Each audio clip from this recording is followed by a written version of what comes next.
नमस्कार जी। कैसे हैं आप सब? स्वागत है आप सबका मेरे नए ब्लॉग में। उम्मीद करती हूँ आप बढ़िया होंगे और खुश होंगे। वो चीज़ ही ऐसी है जो बने बनाए रिश्ते पल में ख़राब कर दे। वो चीज़ ही ऐसी है जो अपनों को अपनों से दूर कर दे। वो चीज़ ही ऐसी है जो अपनों के बीच मतभेद पैदा कर दे।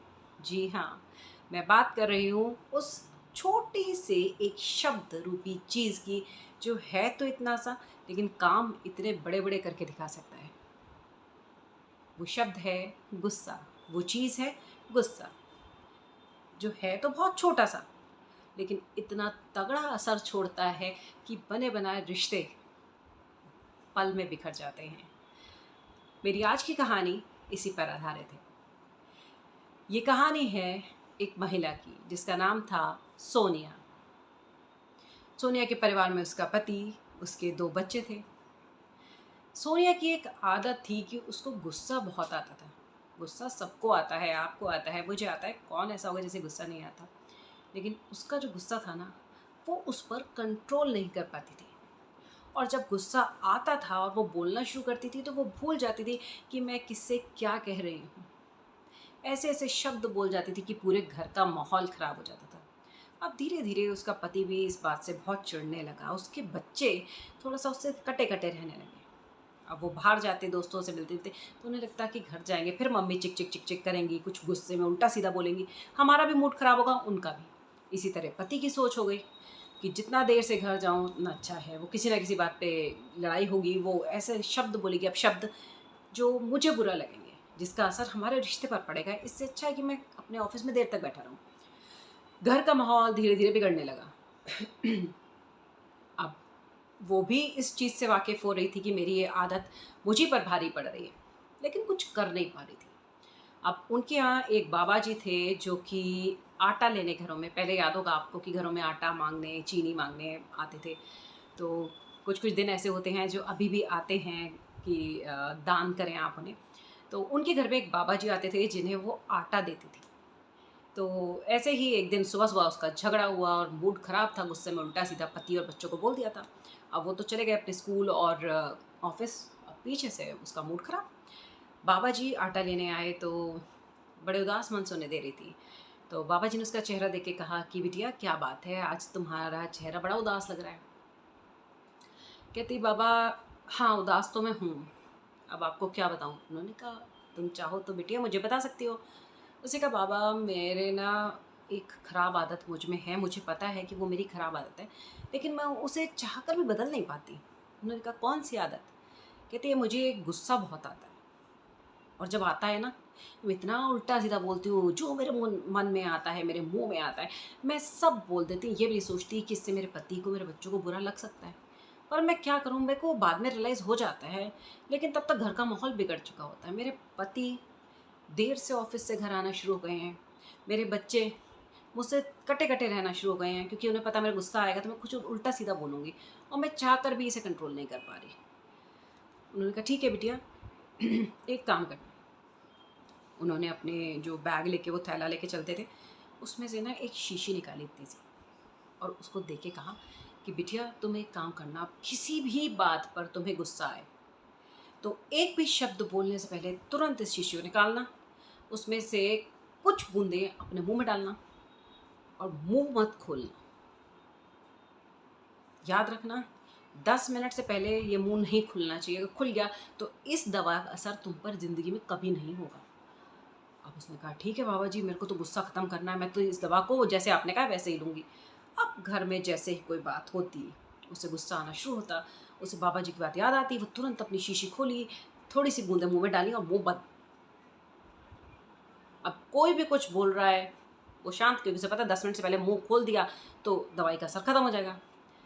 अब 10 मिनट जब वो शांत रह लेती ना, घर का माहौल ठंडा पड़ जाता। धीरे, धीरे, धीरे अब उसने रोज़ ये करना शुरू कर दिया। रोज़ किसी न किसी बात गुस्सा चढ़ता, वो रोज़ ये करे। अब घर के माहौल में ना शांति आनी शुरू हो गई। जो कटे-कटे रहते थे सब बच्चे, पति का देर से आना, वो धीरे-धीरे कम होने लगा। पहले जैसा माहौल बनने लगा। अब तो वो बड़ी खुश कि बाबा की जो दवाई है वो तो चमत्कार से कम नहीं है, बाबा ने तो मेरी ये समस्या ही दूर कर दी। मैं बाबा का धन्यवाद करना चाहती हूँ। अब 1 हफ्ता बीत गया, वो बाबा आया नहीं। 2-3 दिन और निकले, फिर वो बाबा फिर आया। वो हाथ जोड़ के खड़ी हो गई कि बाबा आपका बहुत बहुत धन्यवाद, मैं कैसे आपका एहसान चुकाऊं बाबा, आपने जो दवा दी थी ना वो काम करके, वो बहुत चमत्कारी दवा है। आपको पता है मेरा गुस्सा ख़त्म हो गया बाबा, हमारे घर का माहौल सुधर गया, जो कलेश पड़ा रहता था ना, आए दिन लड़ाई झगड़ा, वो सब शांत हो गया बाबा एकदम से, आपकी दवा में तो जादू है। तो कहते हैं बिटिया जादू मेरी दवा में था ही नहीं। उसने कहा मतलब? कहते वो दवा थोड़ी ना थी, वो तो तुझे मैंने पानी से भरी हुई शीशी दी थी, और जब तुझे बोला ना मैंने कि 10 मिनट से पहले अपना मुंह मत खोलियो, पता है क्यों बोला था? जब इंसान गुस्से में होता है उस समय अगर अपनी ज़बान पर कंट्रोल कर लेता है ना, तो बहुत सारे अपशब्द मुंह से निकलने से बच जाते हैं। तूने वही किया, जब तेरे को गुस्सा आया किसी की बात पर, तूने 10 मिनट के लिए अपना मुंह ही बंद कर लिया। जब तूने किसी के बोले हुए शब्दों पर अपनी प्रतिक्रिया दी ही नहीं, तूने अपना गुस्सा ज़ाहिर ही नहीं किया, तो वो जो 10 मिनट थे ना, वो उस गुस्से वाले पल को शांत कर गए, तेरे घर के माहौल को सही कर गए। इसलिए तू सीख ले कि जब भी तुझे गुस्सा आए, 10 मिनट के लिए अपने मुंह में पानी भर के बैठ जा कि कुछ भी हो जाए, इस समय तो मैं बोलूँगी नहीं, मुझे बाबा की दवा समझ कर ही सही, लेकिन ये 10 मिनट अपना मुंह बंद रखना है। फिर देख घर का माहौल कैसे खुशीनुमा हो जाता है।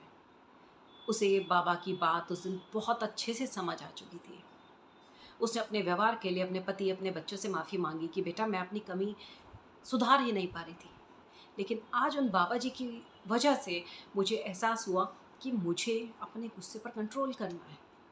गुस्सा किसको नहीं आता? गुस्सा मेरे बच्चे, तुम्हें भी आता है, अपने पति से कहा कि आपको भी आता है, लेकिन आप लोग मेरी तरह रिएक्ट नहीं करते, मैं बहुत ज़्यादा रिएक्ट कर देती हूँ। अपने एंगर को कंट्रोल करना, अपने गुस्से पर नियंत्रण करना जिसने सीख लिया ना, वो बड़ी से बड़ी परिस्थिति में भी यूं बाहर निकल सकता है बिना मुश्किल में फंसे। कैसी भी स्थिति आ जाए वो उसे बहुत आसानी से हैंडल कर सकता है, क्योंकि गुस्सा आएगा सिर्फ एक पल के लिए, तबाही दे जाएगा बहुत बड़ी। आपके रिश्ते खराब हो जाएंगे, आपके अपने आप खुद आपसे दूर हो जाएंगे, आपसे कटा कटा रहना शुरू कर देंगे, लोग आपसे बचना शुरू कर देंगे। क्यों? क्योंकि इसको पता ही नहीं चलता, इसकी ज़बान खुल जाती है गुस्से में, तो कुछ भी मुंह से बोल देती है। बाद में आप कितना भी सॉरी बोलिए, वो मुंह से निकले हुए शब्द जो गुस्से में आपने किसी को बोले हैं वापस मुंह में नहीं जा सकते, वो सॉरी काम नहीं कर सकती। इसलिए पहले ही ध्यान रखिए कि हम अपने मुंह से उस पल कुछ ऐसा निकलने ही ना दें। क्या है, सबके परिवारों में लड़ाई होती है, छोटी मोटी लड़ाइयाँ सब क्या होती हैं। अगर किसी ने कुछ कह दिया तो आप समझदार बन जाइए कि ठीक है अभी इनका गुस्सा है, ये गुस्से वाले टाइम है, ये इनको दिमाग में कुछ ऐसी बात बुरी लगी है जो ये बोल रहे हैं, मैं इस समय चुप रहूँ, थोड़ी देर बाद रिएक्ट करूँगी जब इनका गुस्सा शांत हो जाए। क्योंकि क्रोध को क्रोध से कभी शांत नहीं किया जाता, क्रोध से क्रोध और भड़कता है। क्रोध को शांत करती है सिर्फ आपकी मुस्कान, आपकी शांति। तो जो काम क्रोध नहीं कर सकता ना वो आपकी मुस्कान कर सकती है। उस पल को बीत जाने दीजिए। किसी ने आपको परिवार में आपके कुछ बुरा भरा बोल दिया, ठीक है, कोई बात नहीं, अभी इनका दिमाग ख़राब है, गुस्सा चढ़ा हुआ है, बोल रहे हैं, शांत हो जाता है ना वो इंसान, तब मैं बताऊंगी कि आपने गलत बोला। इसी तरह हस्बैंड सोचे कि इसको गुस्सा चढ़ा हुआ है, पत्नी इस समय बोल रही है, अपने से नहीं बोल रही, गुस्से वाला दिमाग है ना इसलिए मुंह से ये सब निकल रहा है, इसका गुस्सा शांत हो तब इसे समझाऊंगा। फिर देखिए रिश्ते कैसे महकने लगते हैं। उम्मीद करती हूँ आज की कहानी आपको पसंद आई होगी। अगर पसंद आई है, आप मेरे चैनल पर नए हैं, आपने सब्सक्राइब नहीं किया है, तो इसे जल्दी से सब्सक्राइब कर लीजिए ताकि ऐसी ही अच्छी अच्छी कहानियाँ मैं आपके लिए आगे भी लाती रहूँ। मोटिवेशनल वीडियोस आपको मेरे चैनल पर मिल सकते हैं क्योंकि मैं शॉर्ट्स भी अपलोड करती हूँ, तो आप चाहें, आप पसंद करते हो तो आप ज़रूर देखिएगा।